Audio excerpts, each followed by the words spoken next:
ఢిల్లీ సరిహద్దుల్లో రైతులు చేస్తున్న ఆందోళన 4వ రోజుకు చేరుకుంది. ఈ నేపథ్యంలో రైతు సంఘాలు నేడు భారత్ బంద్ కు పిలుపునిచ్చాయి.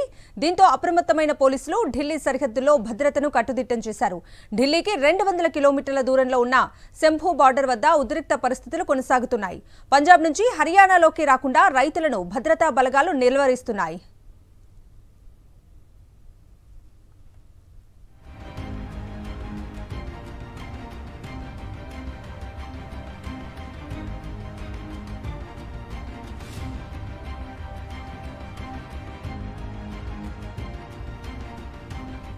ఇక ఇదే అంశానికి సంబంధించిన లేటెస్ట్ అప్డేట్స్ ని మా ప్రతినిధి వెంకటేష్ అందిస్తారు. వెంకటేష్, రైతుల భారత్ బంద్ కొనసాగుతోంది. కేంద్ర ప్రభుత్వం రైతుల డిమాండ్లకు తలొగ్గకపోవడంతో గత 4 రోజుల నుంచి రైతులు చలో ఢిల్లీ కార్యక్రమాన్ని కొనసాగించేందుకు ముందుకు వస్తున్నారు. అయితే చలో ఢిల్లీ కార్యక్రమాన్ని ముందుకు రానియకుండా ఉండేందుకు పంజాబ్, హర్యానాలో పోలీసులు కట్టుదిట్టమైన భద్రతా ఏర్పాట్లు చేశారు. రైతులు ఒక్క ఇంచు కూడా పంజాబ్ బార్డర్లో ఉన్నటువంటి శంభూ బార్డర్ కానీ, సింగ్రూ బార్డర్ కానీ, టిక్రీ బార్డర్, ఈ 3 ప్రధానమైనటువంటి బార్డర్లు పంజాబ్, హర్యానాతో సరిహద్దు ఉన్నటువంటి బార్డర్లో రైతులందరూ కూడా అక్కడే ఉన్నారు. గత 4 రోజుల నుంచి పోలీసులకు రైతులకు మధ్య అక్కడ ఘర్షణ వాతావరణం నెలకొంది. సో ఈ నేపథ్యంలో రైతు సంఘాలు దేశవ్యాప్తంగా కూడా ఈరోజు భారత్ బంద్కు పిలుపునిచ్చాయి. అందులో భాగంగా ఈరోజు ఉదయం 6 గంటల నుంచి సాయంత్రం 4 గంటల వరకు కూడా రైతు కూలీలంతా కూడా తమ పనులను పక్కన పెట్టి రోడ్లపైకి వచ్చి నిరసన తెలపాలని ఇప్పటికే కాల్ ఇచ్చారు. సో ఆ భారత్ బంద్ కాల్ ఇచ్చినటువంటి నేపథ్యంలో అనేక చోట్ల ఈ భారత్ బంద్ కొనసాగుతోంది. ప్రధానంగా దీని ప్రభావం పంజాబ్, హర్యానాలో ఉంది. హర్యానా, పంజాబ్లో ఉన్నటువంటి రైతు సంఘాలు ప్రధానంగా ఈ భారత్ బంద్కు పిలుపునిచ్చాయి.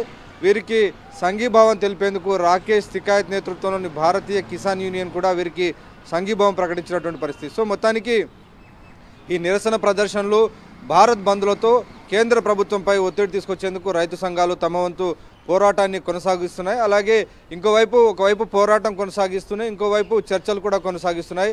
సో 4వ దశ చర్చలు ఈరోజు కూడా కొనసాగేటువంటి అవకాశం కనబడుతుంది. నిన్న కూడా చర్చలు జరిగాయి, కానీ చర్చల్లో ఎలాంటి ఒక పురోగతి లేదు, ప్రతిష్టంభన నెలకొంది. ఖచ్చితంగా ఎంఎస్పీ గ్యారంటీ చట్టం తీసుకురావాల్సిందేనని రైతు సంఘాలన్నీ కూడా పట్టుబడుతున్నాయి. ఇప్పుడు ప్రభుత్వం ఏదైతే ఎంఎస్పీ ఇస్తుందో సో దాన్నే ఒక చట్టంగా మార్చాలనేటువంటి డిమాండ్ చేస్తున్నారు రైతు సంఘాలు. అయితే దీనివల్ల బహిరంగ మార్కెట్లో ధరలు పెరిగేటువంటి అవకాశం ఉందనేది కేంద్ర ప్రభుత్వ వాదన. దానివల్ల సామాన్య మధ్యతరగతి ప్రజలు ఇబ్బంది పడేటువంటి అవకాశం ఉంది. కాబట్టి దీంట్లో ఒక బ్యాలెన్స్గా వెళ్లాల్సినటువంటి అవసరం ఉందనేది ప్రధానంగా కేంద్ర ప్రభుత్వం చేస్తున్నటువంటి వాదన. ఇంకోవైపు రైతు రుణమాఫీ కానీ, రైతు కూలీలకు పింఛన్లు ఇవ్వడం, అలాగే విద్యుత్ సవరణ చట్టానికి సంబంధించినటువంటి విషయాలు, సో ఇలా దాదాపు ఒక 20-21 డిమాండ్స్ పెట్టారు. కానీ ప్రధానమైనటువంటి డిమాండ్ ఎంఎస్పీ గ్యారంటీ యాక్ట్.